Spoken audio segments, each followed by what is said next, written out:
sommes le pont entre les États-Unis, le Canada et la RDC. ExoFreight, pour vos transferts de colis en toute sécurité et en toute fiabilité.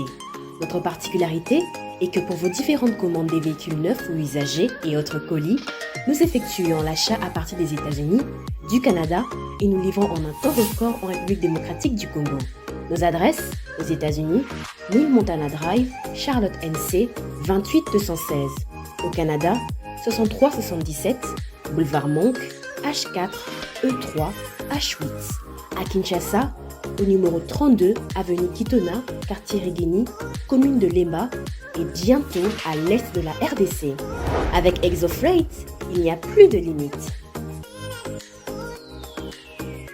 Clôture la semaine par cette émission, par ce numéro de Grande Tribune. À toutes et à tous, merci de nous faire confiance. Mesdames et messieurs, bonjour. Voilà, l'actualité ce matin reste dominée par la visite du chef de l'État donc, aux Comores, où il a déclaré qu'une guerre barbare est imposée par le Rwanda dans l'est de la RDC, auprès de son homologue du Comore. M23, retour au calme à Saké au lendemain d'une panique ayant occasionné des déplacements. Vital Kamerhe est consterné de voir la population du Nord Kivu qu'il a récemment visité être en débandade. Il annonce également dans un communiqué des consultations avec toutes les structures de son parti. Nord Kivu, le ministère public a requis la peine de mort contre 2 officiers pour abandon de Bunagana au profit du M23. Paul Kagame s'est exprimé hier devant les ambassadeurs. Il a qualifié le chef de l'État, Félix Tshisekedi, de ne pas respecter les engagements. Tout de suite après, le Kinshasa a réagi pour dire qu'il s'agit d'une fuite en avant pour masquer l'attaque ou l'agression de la RDC. C'était fait par Patrick Mouyaya, porte-parole du gouvernement. Je suis avec 2 invités sur ce plateau. Je suis avec Maître Gédéon Kolela. Maître Gédéon, ça fait très longtemps, plus d'1 mois que vous n'avez pas été avec nous. Oui, j'étais en déplacement, je n'étais pas dans le pays, je vous avais signalé parce que avant que je voyage, il aurait fallu que nous puissions faire une émission avec vous. Malheureusement, c'était juste à la veille de mon voyage. Maintenant que je suis de retour, je pense que dès qu'il y a l'invitation, je ne manquerai pas de répondre. Merci beaucoup. Merci beaucoup, Maître Gédéon Kolela. Lui, c'est le doyen. C'est Jean-Romance Mokolo. Merci beaucoup, Monsieur Jean-Romance, une nouvelle fois de nous honorer d'être avec nous dans Grande Tribune. En tout cas, bonjour. Merci beaucoup, Dan, pour cette énième invitation. Et je salue aussi mon co-débatteur, Maître Gédéon Kolela, avec qui on s'est retrouvé, je crois, une fois, sur ce même plateau de Congo Buzz Télévision. Et je salue tous vos téléspectateurs et téléspectatrices. Et nous sommes là, en tout cas, pour plancher sur les sujets d'actualité, les sujets qui touchent à la vie nationale. Voilà. Merci beaucoup, Monsieur Jean-Romance. Maître Gédéon, un commentaire à faire par rapport aux questions d'actualité que nous venons de lire tantôt. Bon, je pense que tout le monde est au courant aujourd'hui que cette création d'une fiction pour couvrir l'agression du Rwanda par M23 et que c'est, je considère le Rwanda comme un chat qui chasse dans une forêt qui est la RDC. Et que lorsque le champ est derrière les gibiers, que même son maître, quand il l'appelle pour la première fois, donc il ne va pas répondre. Ici, je veux parler de tous ces appels de l'opinion internationale, parce que dans la vie internationale, il faut établir la différence entre l'opinion internationale et la communauté internationale. Souvent, il y a une confusion où les gens parlent de la communauté internationale alors que cette communauté c'est pour les intérêts communs. Et que nous n'avons pas les problèmes avec les Gabon, nous personnellement, alors que les Gabon fait partie de la communauté internationale. Nous n'avons pas de problème particulier ou avec par exemple la Suède, alors que la Suède fait partie de la communauté internationale. Mais ici vous allez voir que lorsqu'on parle de l'opinion internationale, on parle de généralement de 5 États. Vous avez la France, vous avez les États-Unis, vous avez la Grande-Bretagne, la Russie et la Chine. Oui. Et qu'aujourd'hui, nous savons que c'est les États-Unis, pendant tous ces temps, qui a toujours servi de base arrière le Rwanda, et que le Rwanda seul ne peut pas arriver à réaliser toute cette victoire, que j'ai toujours pensé que la victoire d'une guerre brillante soit-elle, n'a jamais été une bataille gagnée. Parce que notre peuple est hostile des combats du M23 et le brassage ethnique que nous avons, qui constitue la volonté permanente de vivre ensemble, c'est une grande arme qui, même quelle que soit l'organisation de ceux qui pensent, parce qu'ici il faut aussi considérer que l'opinion internationale est aussi appuyée par les multinationales, qui considèrent que cette guerre injuste, barbare, c'est une activité économique rentable. Et qu'aujourd'hui, leurs intérêts sont mis à mal. Ouais. Et vous avez vu même que le Qatar s'est présenté comme médiateur pour faire les bons offices. Tout ça, c'est pour conserver les intérêts qu'il a avec le Rwanda via les achats de l'or, parce qu'ils ont construit l'usine de l'or là-bas, et que lorsque ils viennent signer les accords avec la RDC pour acheter les ors qui sont exploités dans les carrés non couverts par les droits miniers, et qu'en même temps, ils se disent que non, mais on recevait cet or, ces produits, presque gratuitement. Est-ce que nous ne pouvons pas aujourd'hui donc faire en sorte que l'usine qui est là, qu'il puisse fonctionner, parce que avec ce qui dit NON, si vous voulez venir avoir de l'or, il faut venir d'une manière directe, parce que notre voisin n'a jamais été sincère. Vous voyez? Donc il faut comprendre que dans cette guerre, les gens doivent comprendre que c'est un événement mondial. Et chaque événement mondial a toujours légué ses concepts et ses victimes. Ces concepts, je peux dire, je vais me limiter par là, on n'avait pas avant les concepts de violence sexuelle, banditisme urbain, comme on voit aujourd'hui, qui est représenté par les Koluna et consorts. Tout ça, ce sont des faits de guerre. Et alors que, donc, il y a des gens qui les tiraient des ficelles, qui pour eux, donc, c'est une activité économique rentable. Et nous devons savoir comment mettre des stratégies pour combattre cela. D'accord. C'est possible. D'accord, merci. Merci beaucoup pour cette intervention, maître Gédéon Kolela. Merci. Monsieur Jean-Romance Mokolo, est-ce que vous souhaitez aussi commenter une question d'actualité particulièrement? Oui, bon, la question d'actualité que je voudrais en tout cas commenter, en dehors de tout ce que vous avez évoqué là, je vais parler de l'opération que mène le gouverneur de la ville de Kinshasa et son adjoint, Gérard Moulumba. Je voudrais en tout cas saluer personnellement cette action, parce que ça permet à l'État quand même congolais, surtout aux autorités de Kinshasa, au gouvernement provincial de Kinshasa, de se réveiller. Parce que j'ai comme l'impression que depuis un certain temps, le gouvernement provincial de Kinshasa était plongé dans un coma profond. Et tout ce qui se faisait ici ne concernait même pas les autorités compétentes. Parce que je ne peux pas comprendre que des gens construisent comme ça sur les emprises publiques au vu au-dessus des autorités. Que les gens, par exemple, construisent là où on ne doit pas construire.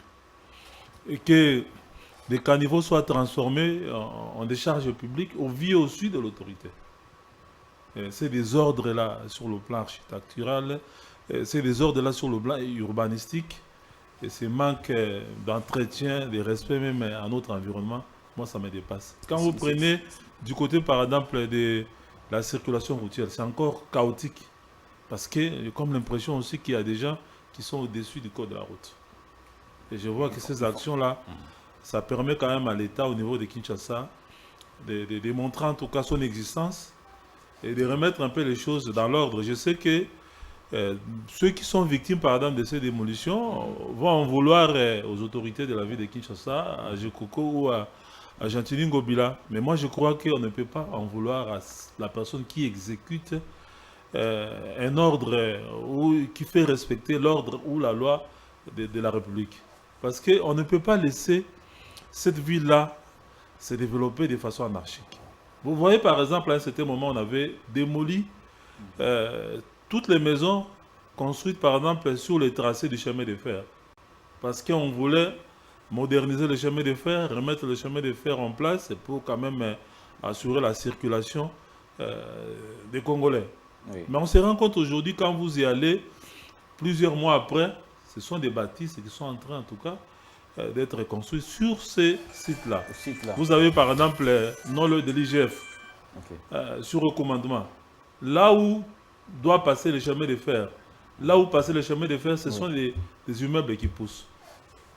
Moi, je pense qu'à un certain moment, il faut que l'État se réveille. Et puis, il faut aussi qu'au niveau de l'État, qu'on ne se réveille pas seulement pour démolir, mais qu'on soit surtout éveillé, ouvrir l'œil et étouffer dans l'œuf toute construction anarchique. Donc, quand par exemple un service de l'État, des préposés de l'État constatent que dans cet endroit non constructible, il y a des gens qui construisent, qui commencent déjà à clôturer pour construire, il faut qu'on s'attaque déjà à ces milieux-là, à cet endroit-là, pour qu'on empêche que cette construction anarchique puisse émerger. Parce que c'est quand même assez difficile à supporter pour des gens qui ont dépensé, peut-être qui ont construit des bonnes foi, à qui même des services de l'État ont donné des autorisations de bâtir, même des certificats d'enregistrement, que vous avez déjà érigé par exemple un immeuble de 3 niveaux, 4 niveaux, avec vos économies, qu'on vienne comme ça casser. Je crois que ça fait des ordres et que ce n'est pas bien, ça fait quand même très mal. Donc l'État aussi est responsable de tout ce qui arrive là. Parce qu'on ne vient pas seulement pour démolir, mais il faut aussi apprendre, je crois, à sanctionner tous ceux qui sont derrière ces genres de construction, qui donnent les autorisations de bâtir, qui ferment les yeux, qui accordent des certificats d'enregistrement. Voilà un peu l'actualité que moi je voulais commenter, et pour encourager le vice-gouverneur Gérard Moulumba Gekoko. Je sais que ce sont d'énormes risques qu'il est en train de prendre en faisant ce qu'il fait là, mais c'est pour la bonne cause. Merci. Pour en tout cas faire en sorte que l'État puisse retrouver en tout cas son droit de cité. Merci beaucoup, Monsieur Jean-Roman Smokolo, pour votre intervention. Premier sujet du jour, on se pose la question de savoir pourquoi les institutions sont budgétivores et comment réduire cette tendance. Je vais lire une petite présentation donc, de cette thématique que nous avons retenue ce matin lors de la présentation du texte. À fin octobre, le Premier ministre congolais Jean-Michel Sama Lukonde avait insisté sur l'accroissement de 45,8% des crédits alloués aux investissements dans l'ensemble de la répartition budgétaire, la régression de 14,3% des frais de fonctionnement des institutions pour 2023, qui consomment plus de la moitié du budget national par rapport à l'exercice 2022, le renforcement des parts de crédit dans le secteur de la défense et de la sécurité de 10,4% pour principalement la mise en œuvre de la loi de programmation militaire en vue de la montée en puissance des forces armées ainsi que de la redynamisation de l'industrie militaire. Il avait également noté l'accroissement significatif des crédits alloués aux secteurs sociaux porteurs de croissance, notamment dans l'agriculture, la pêche et l'élevage, la santé et l'éducation. Voilà donc les secteurs qui ont bénéficié d'une certaine hausse au détriment des institutions. Il faut retenir que par rapport à 2022-2023, quand on est quand même une baisse dans la répartition des frais de fonctionnement des institutions, plus ou moins 50% par rapport à 2022. Mais Gédéon Kolela, les institutions congolaises consomment en moyenne 50% selon la loi des finances 2023, présentée par le Premier ministre à l'Assemblée nationale. Il y a une réduction de plus ou moins 14% par rapport à 2022. Selon vous, pourquoi est-ce que ces institutions peuvent atteindre jusqu'à 50% de consommation du budget national, selon vous? Monsieur Dan, je vous remercie d'abord pour cette question, et aussi je suis content de rencontrer quelqu'un que j'ai toujours apprécié, ses analyses qui sont fondées sur des éléments scientifiques, parce que il faut effectivement des sujets pareils pour permettre à l'État et aussi à la population de comprendre en fait comment le reste public est géré. Votre question est éminemment liée ou relativement à la gestion des finances Les publiques. finances publiques, oui. Et vous allez vous rendre compte que les défis à relever avec Tshisekedi dans son projet des sociétés que j'ai eu à lire, je vais même noter, donc c'était la réduction de 30% du train de vie de l'État. Notamment la présidence de la République, du Parlement, et il faudra, vous pouvez être appuyé par la mise en œuvre de la réforme de la comptabilité publique et de la gestion des trésoreries, centralisation des opérations de l'État dans les comptes uniques. Parce que si ces éléments-là ne suivent pas la gestion, on peut toujours parler de la hausse, des trains de vie, des institutions. Et surtout quand les finances publiques ne sont pas contrôlées. C'est ainsi aussi qu'il faut saluer quand même les réformes prioritaires qui ont été apportées par le ministre des Finances à ce qui concerne la maîtrise et l'assainissement des cadres macroéconomiques, qui est un préalable majeur pour une relance de la croissance et la création d'emplois. Et aussi, je vis d'autres réformes de la consolidation de l'indépendance de la Banque centrale à superviser la conduite monétaire et les systèmes financiers. Et surtout, donc, dans les banques commerciales. Ce sont des réformes majeures quand même. Oui, parce qu'aujourd'hui, il faut reconnaître que les circuits de ce que nous appelons les SIFT dans les banques commerciales sont contrôlés et aussi sanctionnés par la Banque centrale. En quelque sorte, la Banque centrale aujourd'hui joue son rôle de sanctionnateur, aussi joue son rôle de la lutte contre la fuite des capitaux. Donc, et c'est très important. Parce que si vous pouvez aujourd'hui travailler en sorte qu'il y ait la réduction de train de vie et que les finances publiques ou les cadres macroéconomiques n'est pas maîtrisé, donc ça veut dire que vous n'avez rien fait. Donc voilà pourquoi que 14%, je pense que c'est une belle allure, mais ils ne sont pas encore arrivés. Parce qu'au moment où nous parlons, vous venez d'évoquer, quand on parle de l'État, je voudrais que nous puissions savoir, quand on parle de l'État, on parle de l'administration publique ou les services publics de l'État. Ces services publics de l'État prennent en compte les provinces, les entités décentralisées ou non décentralisées. Nous avons 26 provinces, il faut le rappeler. Toutes ces provinces ont des administrations qui doivent fonctionner.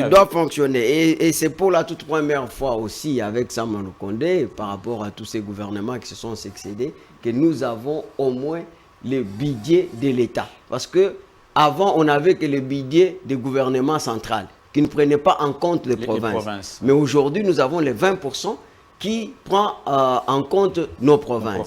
C'est pour dire qu'il y a aussi une avancée novatrice à ce niveau-là. Donc il faut reconnaître cela. Mais lorsqu'on parle des services publics de l'État en général, il faut se dire que c'est un service qui a un but à poursuivre. C'est quoi? C'est la sécurité. Donc, la sécurité, vous avez la justice, la communication, la santé et l'éducation. Il ne faudrait pas que les gens restent figés sur une façon unique de voir pour dire les institutions qui consomment, c'est uniquement la présidence, la primature, les 4 institutions reconnues par la Constitution, mais ça va au-delà. Non, ça va au-delà. C'est pour ça que c'est un chantier beaucoup plus vaste. Quand les gens parlent de gouvernement, par exemple, donc, parce que effectivement, nous allons voir, nous allons analyser. Je vous ai dit, l'administration publique prend en compte la justice et prend d'abord la sécurité. Donc aujourd'hui, il faut saluer aussi que au temps de Kabila, pour l'effort de guerre, c'était à 100 millions de dollars. Mais avec Tshisekedi, nous sommes à 400 millions. Et avec la loi de programmation, nous sommes à 1 milliard 400 millions. Donc il y a quand même des avancées novatrices. Et dans le projet, on veut faire de cette armée une industrie Hein? Donc, c'est-à-dire que... La production locale. La production locale. C'est-à-dire que nous aurons une armée qui va commencer aussi à contribuer dans les budgets de l'État. Et c'est une innovation novatrice qui n'a jamais existé depuis 1960. Et nous sommes assurés et persuadés que cette fois-ci, on aura une armée au service des nations. Parce que auparavant, on avait des branches armées qui fonctionnaient avec professionnalisme, mais pas une armée. Donc il faut établir cette différence-là, et ça existe. Et maintenant, il faut se dire que, tel que vous dites, mais parce qu'on parle des institutions, comme la présidence, on voit qui... Bon, je vais vous donner la parole au deuxième. Merci beaucoup. Alors, M. Jean-Romance Mokolo, je vous donne aussi la parole rapidement. Le budget de la RDC, le budget national, on atteint la consommation consacrée aux institutions, on atteint les 50% pendant que l'année passée, 2022, c'était au-delà des 60%. Il y a une réduction selon ce texte que nous lisons, la présentation du texte de loi des finances présentée à l'Assemblée nationale. Il y a une réduction de plus ou moins 14% qui ont été consacrés notamment au secteur de croissance, notamment l'agriculture, la pêche, l'élevage, la santé et l'éducation. Selon vous, pourquoi est-ce qu'on peut atteindre jusqu'à 50% pour que le public qui nous suit comprenne pourquoi est-ce que les institutions peuvent atteindre jusqu'à 50% du fonctionnement du budget? Oui, en fait, le budget de l'État est destiné, bien sûr, par exemple, à la prise en charge des institutions de l'État et de leurs animateurs, mais aussi doit être utilisé pour le financement des projets de développement. Mais le grand problème que nous avons connu depuis un bout de temps, c'est que l'essentiel de ces budgets-là, en tout cas, est destiné à pouvoir financer le fonctionnement des institutions. Et quand on parle des institutions, souvent ce sont les animateurs. Au Congo, vous allez par exemple vous rendre compte qu'une personne est nommée DG. Après 6 mois, 1 année, 2 ans, son train de vie change radicalement. Son train de vie à lui. Ou à lui, individu. Donc, s'il n'avait pas de maison, il devient propriétaire de 5 immeubles. Il envoie femmes et enfants en Afrique du Sud, en Europe, tout ça. C'est ça la difficulté, les problèmes que nous avons. Donc, sous d'autres cieux, quand on finance les institutions, leur fonctionnement, c'est pour l'efficacité de ces institutions, par exemple. La tension salariale est... Si vous aviez, par exemple, un ministère ou un secrétariat général qui n'avait pas, par exemple, un bâtiment digne de ce nom, avec les frais de fonctionnement, on investit dans ces domaines-là. Si, par exemple, ceux qui travaillent dans ces services-là ne sont pas pris en charge médicalement, on le fait. S'ils n'ont pas un moyen de déplacement, on le fait. Mais chez nous, ici, le comble, c'est que... Donc vous êtes contre le paiement, Donc, le comble, c'est que ce sont les individus qui deviennent beaucoup plus riches. Qui deviennent beaucoup plus riches, leur train de vie change, mais pas les institutions dans lesquelles ils travaillent. Un autre problème, c'est lequel? Nous voulons réduire les trains de vie de l'État, mais nous continuons à créer d'autres institutions. À une certaine époque, par exemple, nous n'avions pas le ministère du numérique. Nous n'avions pas un ministère à part de l'aménagement du territoire. Nous n'avions pas un ministère, par exemple, de la formation professionnelle, un ministère à part. Mais aujourd'hui, tous ces ministères-là ont commencé, par exemple, déjà à créer des secrétariats généraux, donc leur propre administration, où l'on recrute des gens et où donc on est en train pratiquement d'augmenter les charges de l'État.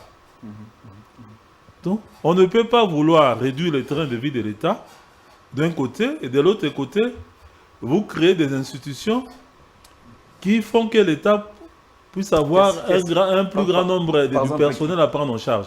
Quand vous allez du côté de la présidence, par exemple, toutes les agences qu'on a créées là, aujourd'hui. Lutte contre la corruption. Voilà. Tous ces... lutte contre la corruption, changement de mentalité, veille stratégique, tout ça.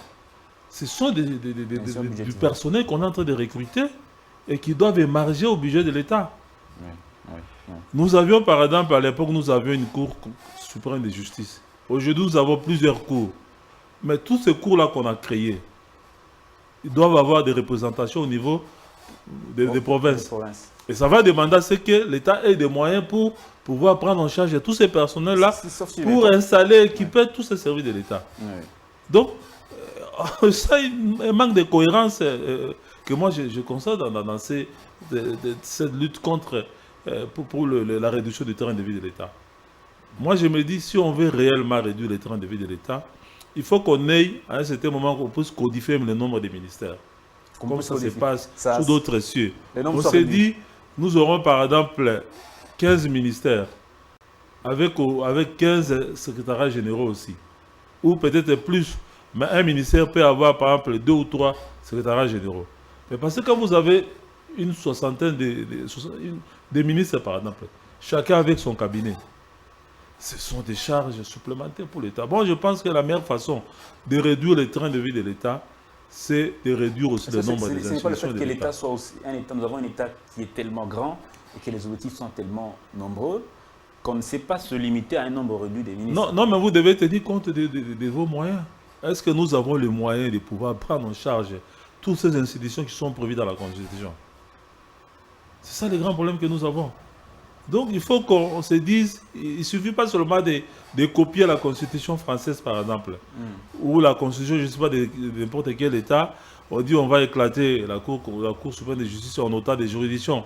On va avoir des gouvernements provinciaux avec des ministres provinciaux. Il faut avoir des moyens. Est-ce que vous êtes déjà allé dans nos provinces pour voir dans quelles conditions travaillent tous ces ministres provinciaux et leurs collaborateurs? Pour preuve, nous avons vu les députés provinciaux venir ici à la primature créer un incident pour réclamer leurs droits. Est-ce que vous trouvez ça normal qu'on ait des députés provinciaux que l'État n'arrive pas à prendre en charge? Donc moi je pense que nous devons faire en tout cas une grande réflexion. S'il faille par exemple réviser la Constitution pour résoudre ces problèmes-là de réduction des trains de vie de l'État, qu'on les fasse. D'accord.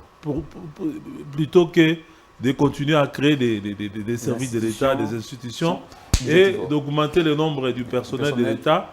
Et après, on va se plaindre que l'État n'a pas les moyens pour les prendre en charge. Et souvent, on doit recourir aux partenaires. Est-ce que vous savez, par exemple, que c'est la MONUSCO qui a fait transporter, installer certains magistrats de l'intérêt du pays? Est-ce que vous savez, par exemple, que dans la province de Maïndombe, pratiquement tous les magistrats ont déserté Maïndombe pour revenir à Kinshasa parce que les conditions du travail ne tiennent pas la route. Merci beaucoup, Monsieur Jean Romance, pour votre intervention.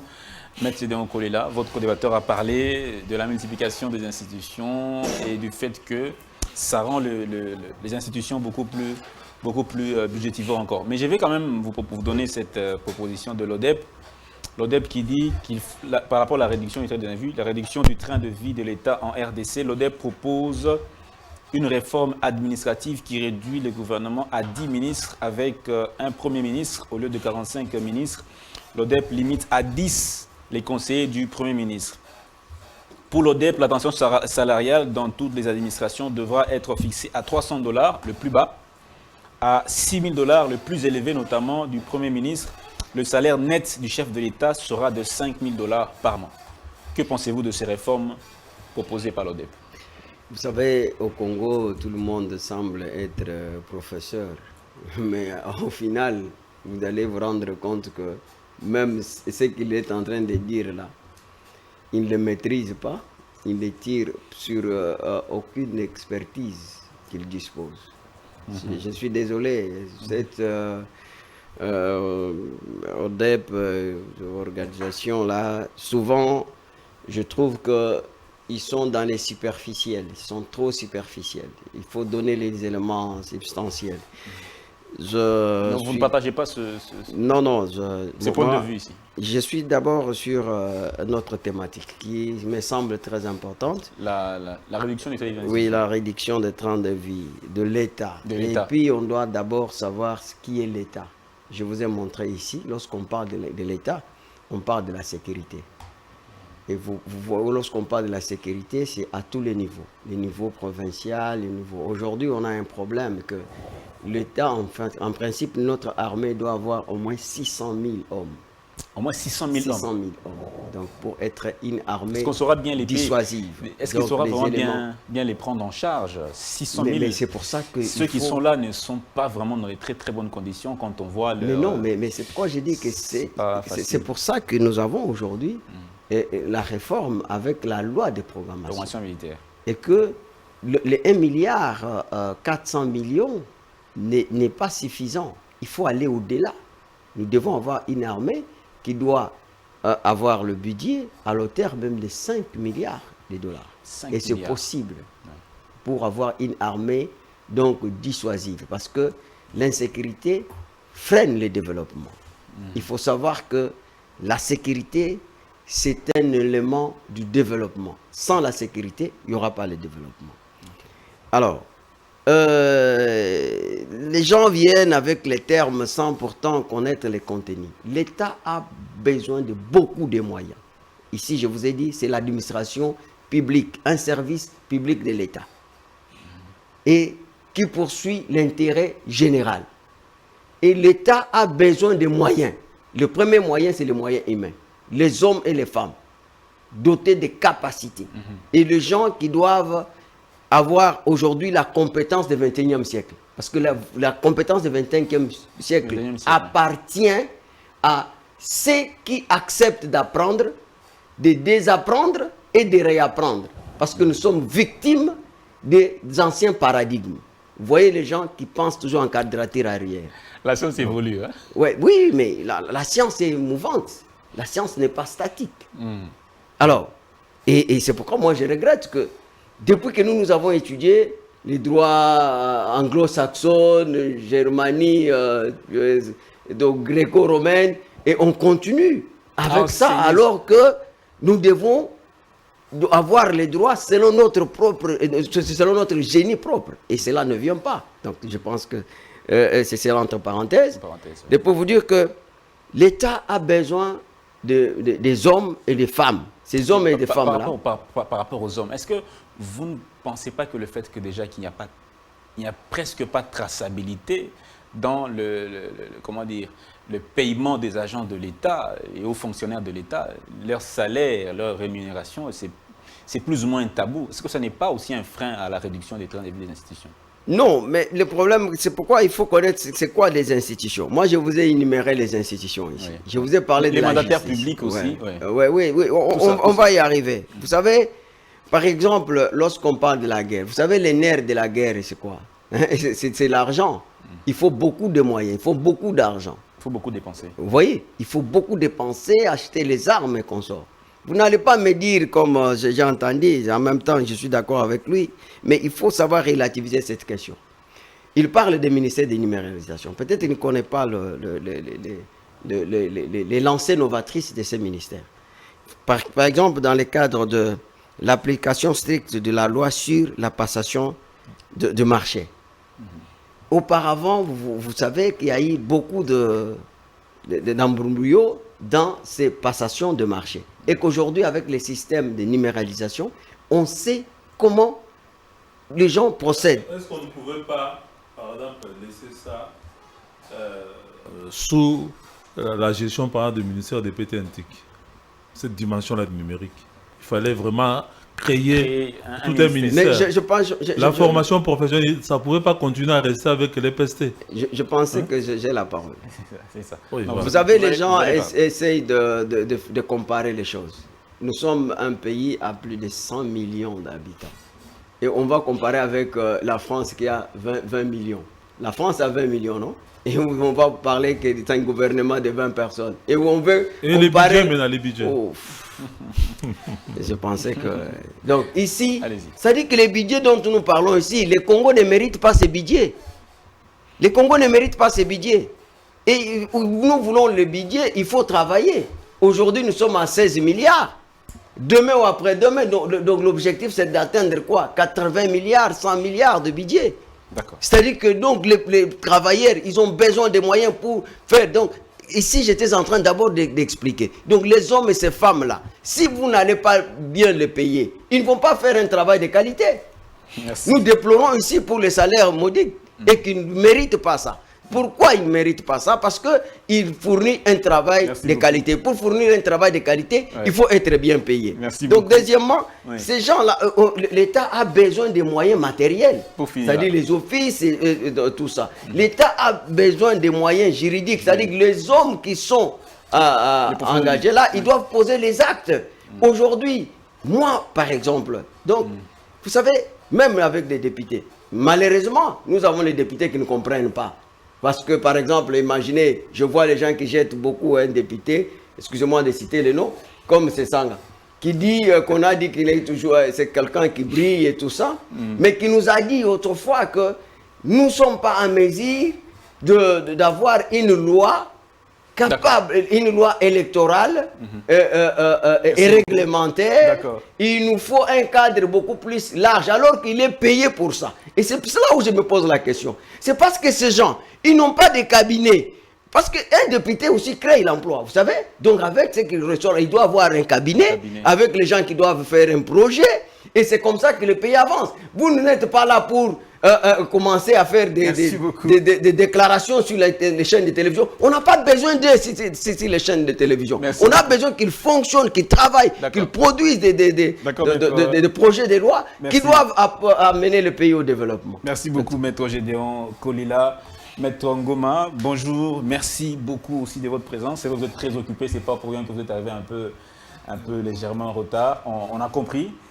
Merci surtout de la peine que vous avez pris de venir quand même, malgré tout. Alors, Maître Ngoma, c'est à moi de vous remercier. Maître Ngoma, alors la question que nous sommes en train d'aborder ici, c'est au niveau des institutions. Vous allez réagir en dernier pour le deuxième sujet. Pourquoi les institutions ou l'État congolais est beaucoup plus... les institutions de la RDC consomment plus, on atteint même à 50%, les 50% de consommation. Et comment est-ce qu'on peut parvenir à réduire un peu comme sous d'autres cieux, on voit les institutions. Il y a quand même équilibre entre les institutions en termes de répartition budgétaire. Très bonne question, mon frère Dan. J'aimerais d'abord m'acquitter de ces devoirs, de saluer mes débatteurs de cet après-midi. Oui. Et surtout mon confrère Gédéon Kolila, à qui j'ai l'habitude d'être en découdre dans pas mal de médias, Oui. des émissions politiques.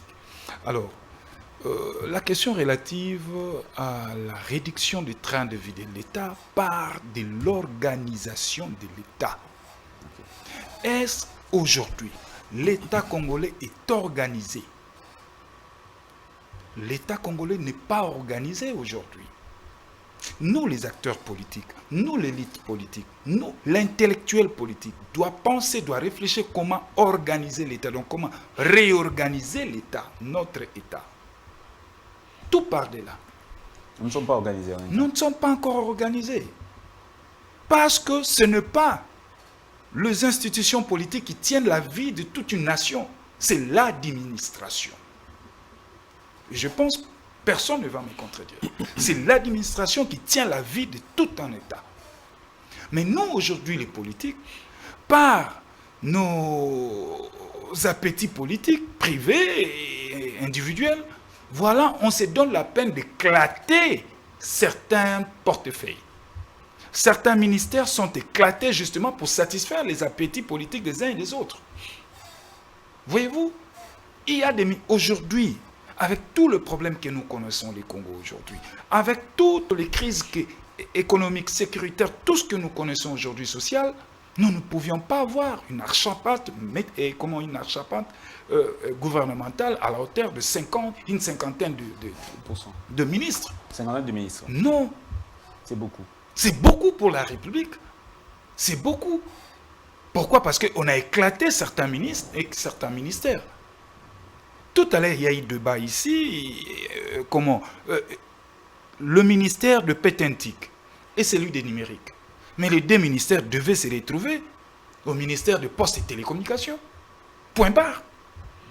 Donc c'est mieux de fusionner. Oui, point barre. Postes et Télécommunications, tout se retrouve dedans. Ouais. Vous voyez? Et prenons l'habitat. Vous avez le ministre d'Habitat, vous avez celui de l'affaire foncière, et vous avez encore celui, Guy Luando, il s'occupe de l'aménagement du territoire. Mais ce sont des charges additionnelles. C'est pas, il y a une distinction dans chaque Non, tout ça... Dans chaque secteur. on devait avoir un seul ministre. Comme à l'époque du maréchal. Comme à l'époque. C'est tout. C'est pas un peu encombrer les Non, tâches. ce sont des charges additionnelles parce que l'État lui-même n'a pas de moyens. Et comme l'État travaille avec des moyens très limités, il s'est fait ajouter d'autres charges additionnelles. Et du coup, il y aura maintenant quoi? Il y aura ce que nous appelons conflit même des compétences quelque part. Vous voyez? Et au-delà de ça, quand nous prenons l'aspect financier, vous verrez que vous ajoutez, vous créez un nouveau ministère et du coup, devez lui donner un nouveau secrétaire général. Et là, il faut recruter. Déjà, les NI qui sont pléthoriques au niveau de fonction publique, ils sont un pays, mais vous ajoutez encore d'autres. Vous savez, aujourd'hui, j'ai un dossier avec moi. Les agents de la formation professionnelle, ils ne sont pas payés. Ils ne sont pas payés. Ils sont mécanisés. Mécanisés, ils travaillent, tout ça, mais ils ne sont pas payés. Je suis sérieux sur votre plateau. Tout ça, pourquoi? Parce que, à force de satisfaire les appétits politiques des uns et des autres, on oublie qu'on est en train d'ajouter des charges additionnelles.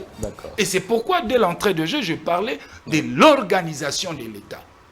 Tout doit partir par là. Par l'organisation. Par l'organisation de l'État. Et aujourd'hui, l'État n'est pas organisé.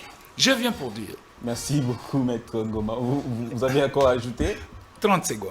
Allez-y. Mon cher ami, prenons, quand on dit réduction des trains de vie, prenez notre budget. Le budget ici, c'est un budget de consommation.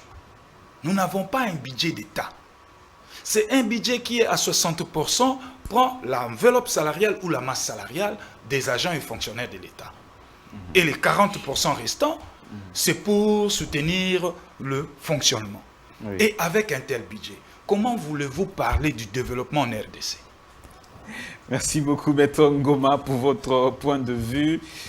Je prends rapidement le deuxième sujet. Vous voulez aussi réagir? Je peux ajouter un petit mot sur le premier sujet, particulièrement saluer la proposition de l'ODEP, du professeur Florimond Mouteba. Moi, je pense que nous ne devons pas tout rejeter en bloc. Peut-être qu'il est allé vers les extrêmes pour parler des 10 ministères, mais ça demande en tout cas une réflexion. Que nous puissions nous asseoir, réfléchir sur comment réformer l'État congolais.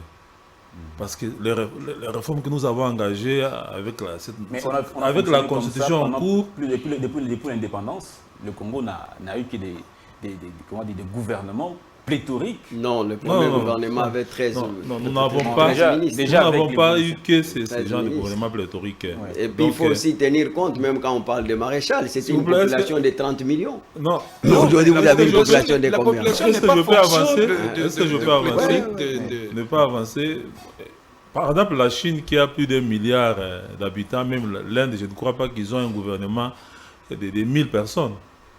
Donc ça n'a rien à voir avec le nombre d'habitants. C'est la grandeur du... Ça n'a rien à voir pas aussi avec la superficie. C'est question de s'organiser. Quand nous avions par exemple 11 provinces, subdivision en districts, je crois que ce pays fonctionnait quand même mieux. Parce que je suis retourné chez moi à Mbandaka, je vis autant d'années après l'état dans lequel se trouvent même les bâtiments administratifs. J'ai eu envie en tout cas de pleurer. C'est-à-dire que nous avons reculé. Donc le fait d'avoir augmenté le nombre d'institutions, d'avoir même démembré les provinces, nous avons en tout cas avancé. Donc en 3 secondes, il faut soutenir cette proposition de professeur de l'ODEP et réfléchir sur comment est-ce que nous pouvons essayer un peu de recadrer l'État pour qu'on ait moins du personnel à prendre en charge par l'État, qu'on ait moins d'institutions et que beaucoup plus d'argent qu'on va récupérer soit en tout cas consacré véritablement à l'investissement. Qu'on construit des routes, qu'on construit des ponts, qu'on construit des bâtiments administratifs, voilà, qu'on investisse en tout cas. D'accord. 10 secondes. Vous, toujours le même sujet. Je soutiens la proposition d'ODEP. Ça mérite un grand débat national. D'accord. Tous nous devons y mettre des réflexions. Parce qu'aujourd'hui, prenons voir même que nous sommes en pleine période électorale. On doit nous organiser les élections locales. Mais or, avec l'élection locale, il y a encore une incidence de la charge additionnelle de l'État. Parce que aujourd'hui, déjà, l'État a du mal à prendre en charge 1000 députés provinciaux. Non, 744 députés provinciaux. Ils sont impayés. Impayés. Et imaginez-vous, avec les élections locales, nous aurons à compter 1000, je dis bien 1000 conseillers communaux. Qui devront être pris en charge par l'État. Par l'État. Où il n'y a même pas des infrastructures. Ça sera un peu... Voyez-vous. Et donc, cette proposition tient la route. Ça mérite à être débattu. Et donc, voilà. S'il faille même réviser la Constitution, pour ça, je crois qu'on le que fasse. Maître Gédéon, concluez aussi sur cette question de Oui, réduction du train de vie. On prend le deuxième sujet. Oui, je pense que lorsqu'on veut parler du développement comme étant l'acquis d'une mesure prise, qui prend en compte la chaîne de production, les épargnes, les investissements dans les investitures, dans les infrastructures. Si on prend selon le fonctionnement de l'organisation des secteurs, par exemple le secteur minier, le secteur d'agriculture, et tous ces éléments faisant combine, n'a rien à voir avec ce que les amis parfois sont en train de dire. Ici, même la réponse est là par rapport à ce que vous nous avez donné dans les thématiques. Qu'est-ce qui manque à la RDC aujourd'hui? C'est l'exploitation des secteurs porteurs de la croissance. Vous voyez, alors que nous en avons un peu en abondance. On n'exploite pas les secteurs donc, de croissance. Oui, c'est ça le problème. Il faut la diversification de l'économie et pour soutenir cette croissance, la création d'emplois, c'est-à-dire que la RDC dispose, nous avons la forêt, nous avons la forêt qui est la deuxième poumon. C'est au niveau des intentions, mais il faut le matérialiser. On ne peut pas le faire du coup, c'est un quand processus. vous parlez, même quand vous êtes venu en retard, vous voulez trouver la cause alors que...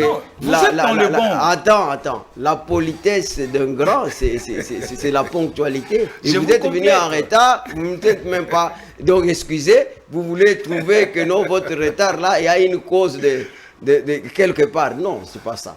Donc écoutez, ici, le problème c'est que les Congolais veulent toujours la consommation, veulent consommer.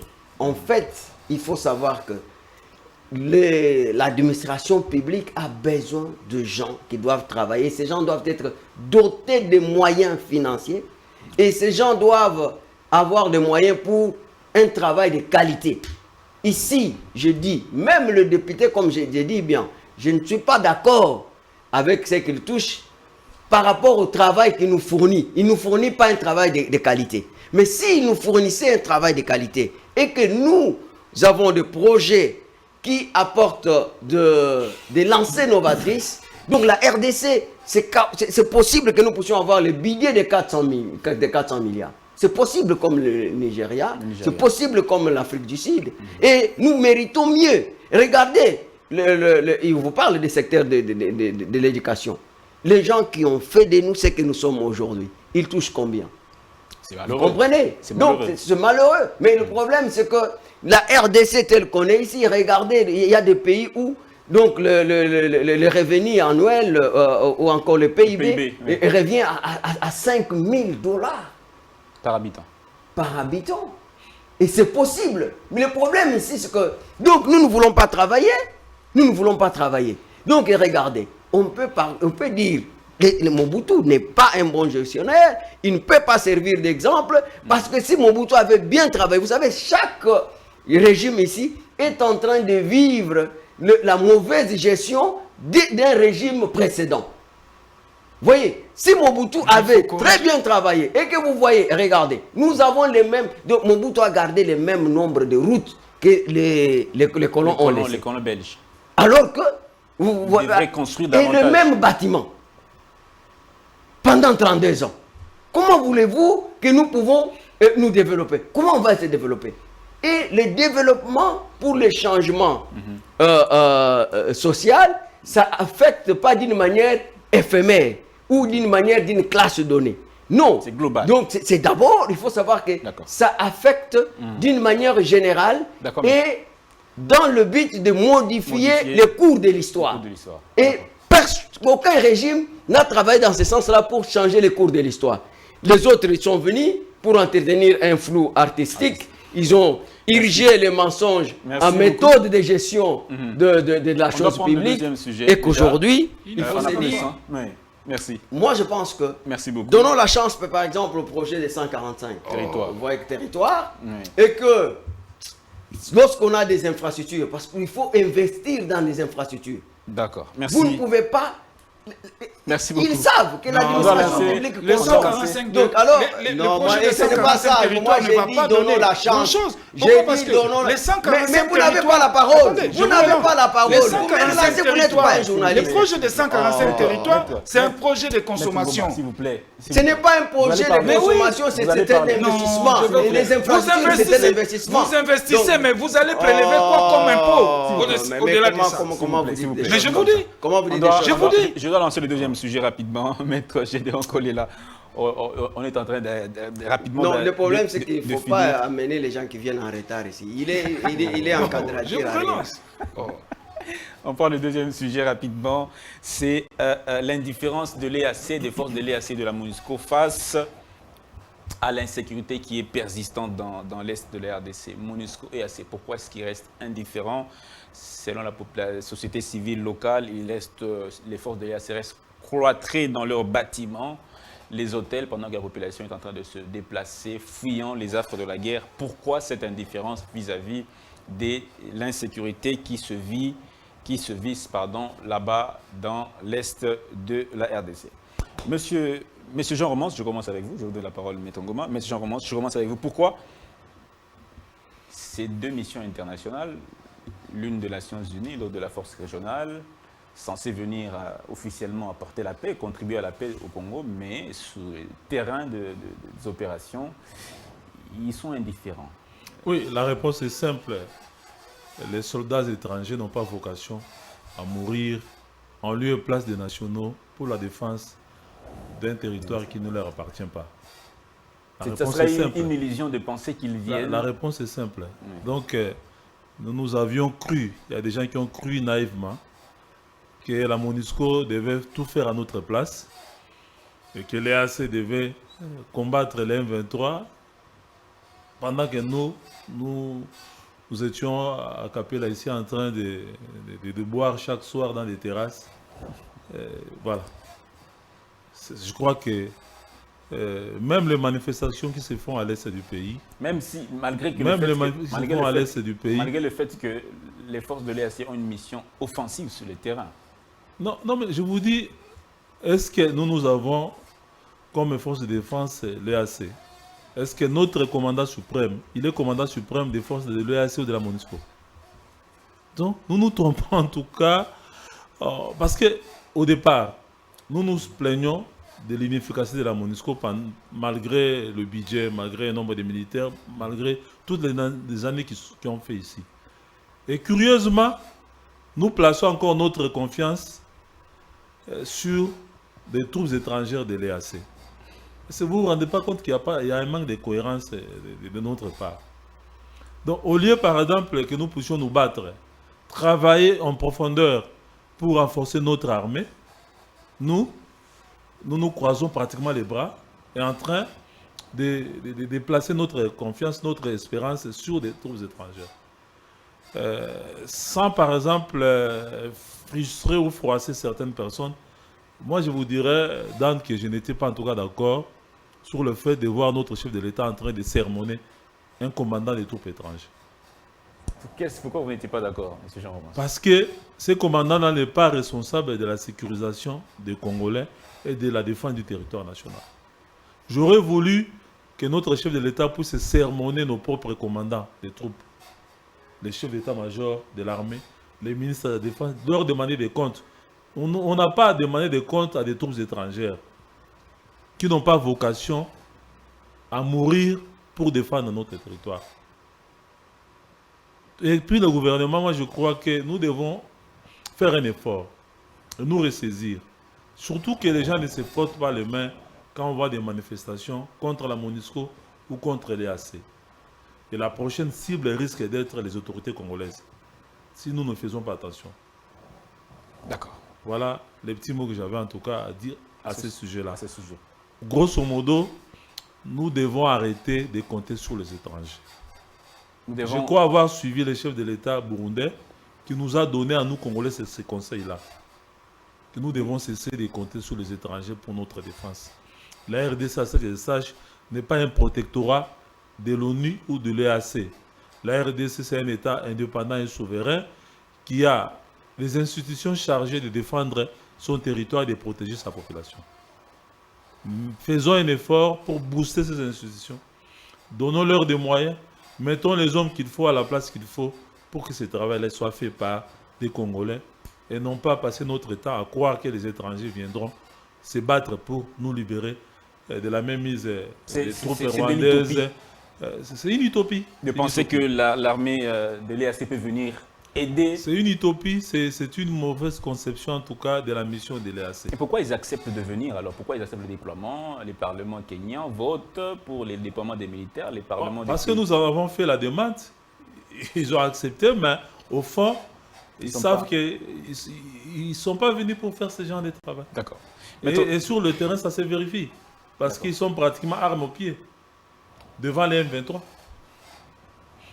Maître Ngoma, votre point de vue aussi sur cette question, vous êtes aussi de ceux qui pensent qu'on ne peut pas compter sur les forces étrangères, soit MONUSCO ou EAC, pour rétablir la paix dans la partie Est?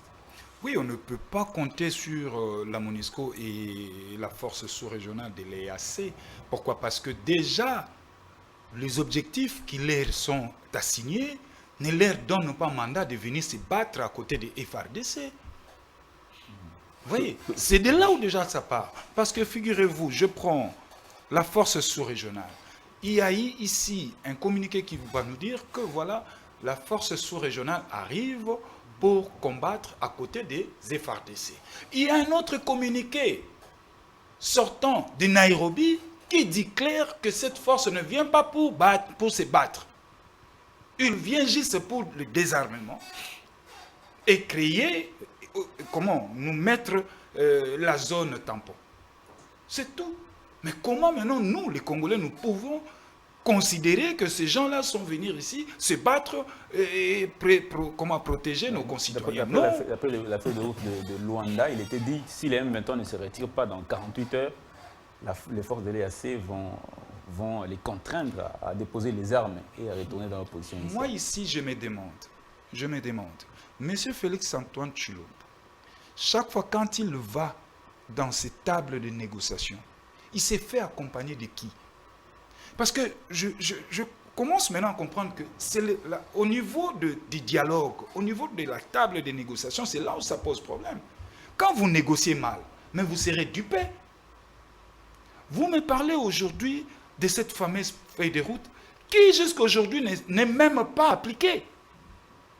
Alors posons-nous la question, quels sont les indicateurs qui rentrent en ligne de compte qui fait en sorte que la fameuse feuille de route ne soit pas appliquée? Et aussi, du côté du gouvernement, je n'ai jamais vu notre gouvernement se donner le temps pour évaluer tous ces processus de paix. Nairobi 1, Nairobi 2, Luanda 1, Luanda 2, Luanda 3.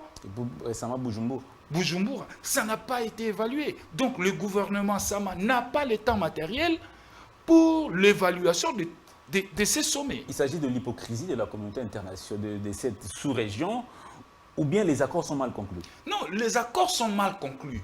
Si les accords sont bien conclus, bien discutés et ficelés très bien, vous verrez que il y aura des parties contraignants dans cet accord. Mais lisez les désaccords, l'accord de Luanda 1, Luanda 2, Nairobi 1, Nairobi 2. Il n'y a pas d'aspect contraignant. Vous voyez, il n'y en a pas. D'accord. Donc, là, moi je dis que c'est la partie RDC qui est allée mal négocier. Vous voyez? Et les autres, ils ne peuvent pas manifester cette bonne volonté de pouvoir nous dire non. D'accord. La faute nous appartient. Et ici, moi je demande au gouvernement Sama, il est grand temps d'évaluer ces processus d'accord. De Luanda 1, Luanda 2, Nairobi 1, Nairobi 2, Bujumbura voire même. Et je vais soutenir mon aîné quand il se sent lésé à voir le président de la République haranguer ses soldats, le général chargé des opérations. C'était une insulte à la nation. C'était une insulte à la nation. Moi, j'aurais voulu que le président de la République interpelle le ministre de Défense, le ministre de l'Intérieur, qu'il vienne s'expliquer. ou voire même les députés ici, parce que si nous avions eu un Parlement sérieux, ils devaient suspendre d'abord leurs vacances et de convoquer une session extraordinaire justement pour tabler du doigt. On invite, on interpelle le ministre de la Défense. Il a été interpellé déjà au Sénat, je pense que c'était hier. Il a été entendu, mais c'était à huis clos. Voilà. Pourquoi en huis clos? Parce que c'est la vie nationale qui est en danger. Merci. Pourquoi en huis clos? Merci beaucoup, Maître Ngoma. Et donc, Samalou Condé nous doit aussi des explications pourquoi il n'évalue pas tous ces processus de paix. Merci beaucoup, Maître Ngoma. Je vais donner la parole à Maître Gédéon Kolela. Je n'ai pas oublié votre nom. Maître Gédéon Kolela, j'ai pas. Alors, votre point de vue sur cette question. Pourquoi cette passivité de ces deux forces internationales? Je suis partagé entre l'indignation et l'indifférence sur les propos de M. Ngoma. M. Ngoma ignore les notions de la vie internationale, que c'est une vie interétatique et de plus en plus transnationale et traversée par des idées forces, la mondialisation et la fragmentation. Et que depuis le déclin de l'État-providence, donc qui a donné naissance à l'État néolibéral, vous ne pouvez pas aujourd'hui dire que vous seul, vous êtes capable de répondre à la guerre qui vous a été imposée. Non seulement par un État qui ne vient pas aussi d'une manière directe, mais qui passe par une rébellion. Parce qu'aujourd'hui, les gens doivent savoir que nous avons affaire à un guérilla.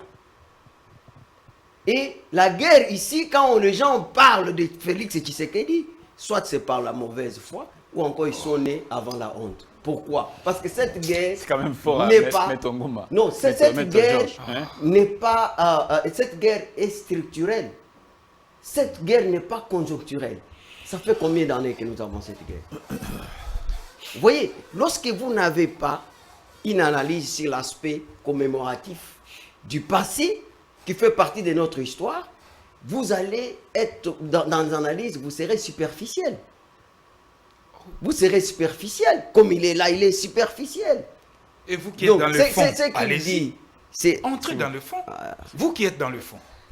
Vous savez, on parle de l'évaluation des accords. Mettez, s'il vous plaît. Dan, je ne sais pas si je suis vous êtes sécurisé. Protégé. Oui, allez-y. Donc, depuis la fin, donc, ou encore, je parlais tout à l'heure de l'État néolibéral qui est né à la chute de l'État providentiel, oui, qui a pour cause la fin de l'État protectionniste, avec les ouvertures des frontières pour les commerces internationaux ou internationaux, et avec la création des zones économiques pour les échanges, pour les libres échanges. Et il y a des accords, des blocs militaires sur le plan diplomatique, il y a même dans la diplomatie militaire qui doit exister, qui empêche à ce que la guerre puisse quitter la sous-région ou encore au niveau régional. Ce qui doit permettre qu'avec vos stratégies et que sur l'échelle internationale, de grandes puissances doivent militer pour la cause de la paix quand il s'agit de la guerre. C'est la raison pour laquelle vous voyez que dans aucun pays vous avez vu, vous remarquez, il y a toujours les interventions d'autres armées. Oui. Donc, ce n'est même le Congo depuis 1960, depuis Mobutu, on n'a jamais gagné la guerre seul. Les gens doivent savoir ça.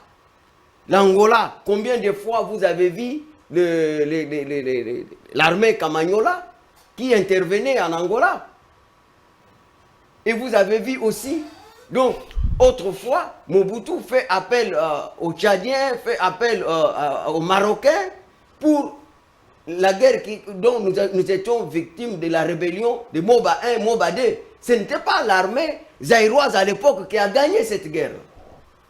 Et ce n'est pas la première fois où vous voyez les gens ici viennent vous dire nous n'avons pas été d'accord. Mais écoutez, il est le commandant suprême, n'est-ce pas? Et ces gens-là, ils doivent travailler sous les drapeaux de la RDC.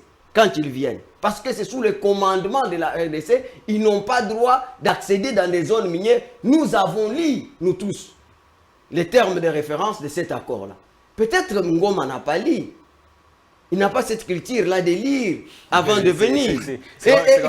Moi, je peux vous exposer maintenant cet accord. C'est une imagination que les gens parlent même d'une zone tampon. Ça signifie quoi une zone tampon? Une zone tampon est créée pour vider les trop-pleins.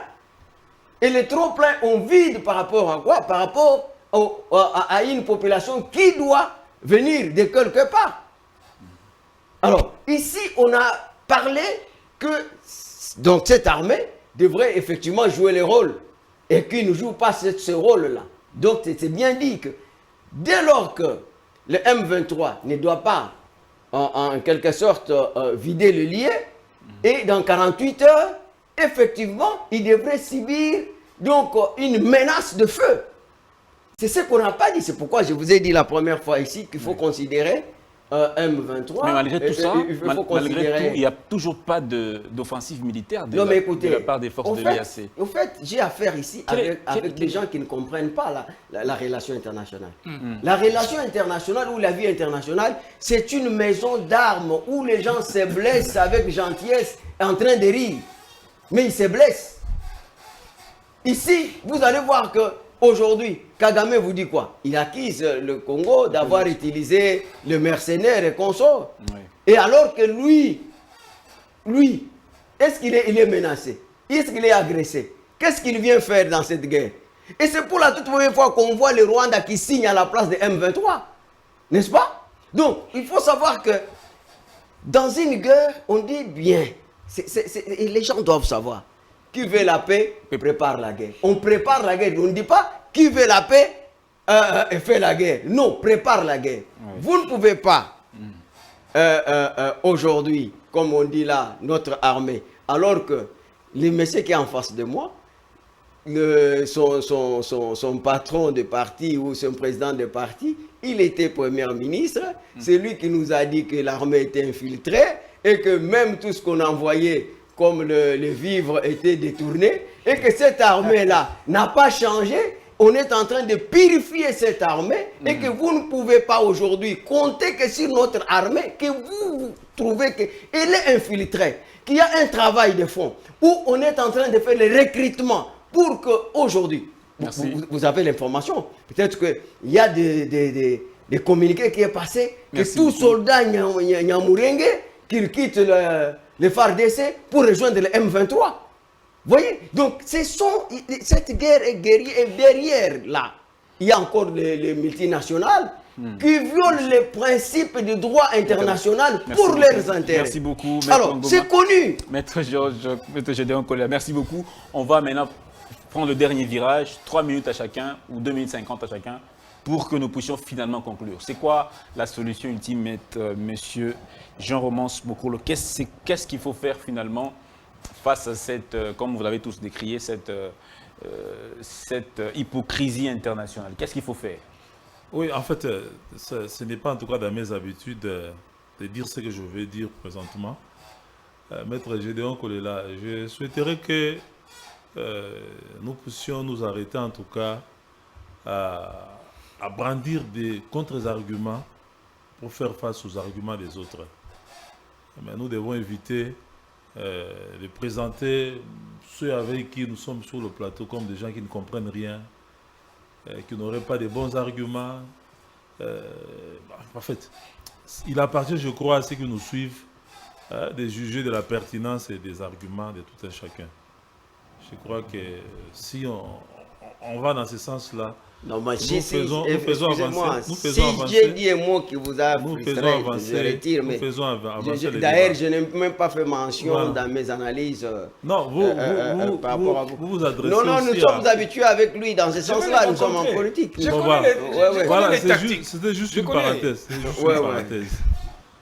Bon, en fait, moi je ne suis pas d'accord parce que nous aurions une armée infiltrée, que nous soyons devenus faibles et croire que nous sommes condamnés à être faibles. Non, il y a un travail de Et fond. que face à ceux qui nous agressent, apparemment, nous n'avons rien à faire.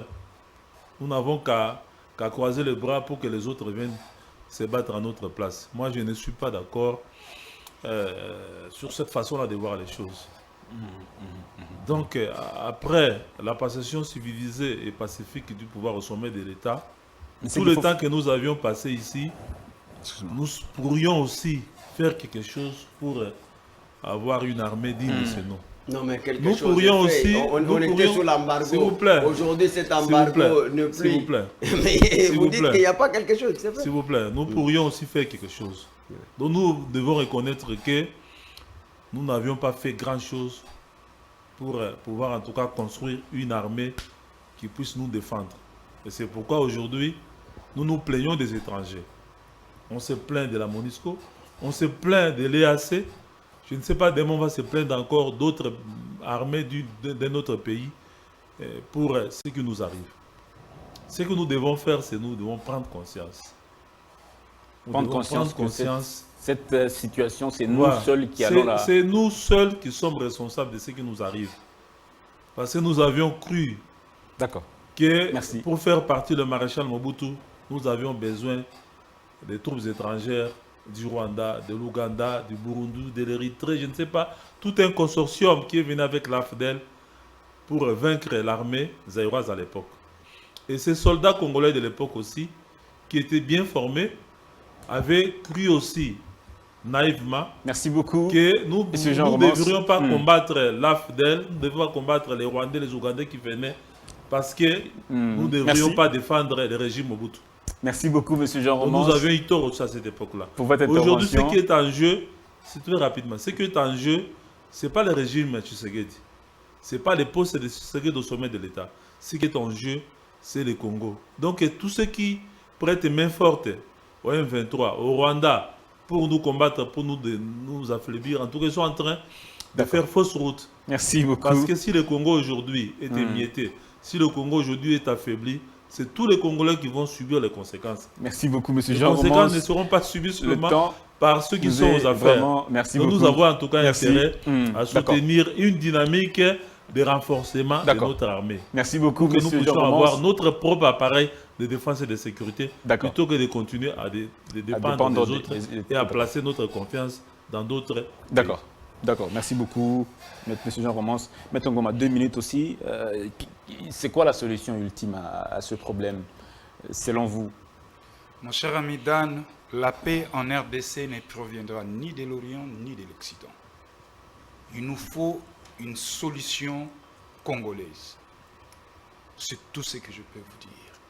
Mon estimé confrère a évoqué tout à l'heure ici la question dans l'histoire de rébellion de Moba 1 Moba 2 et que Maréchal est allé négocier avec la France et l'Égypte.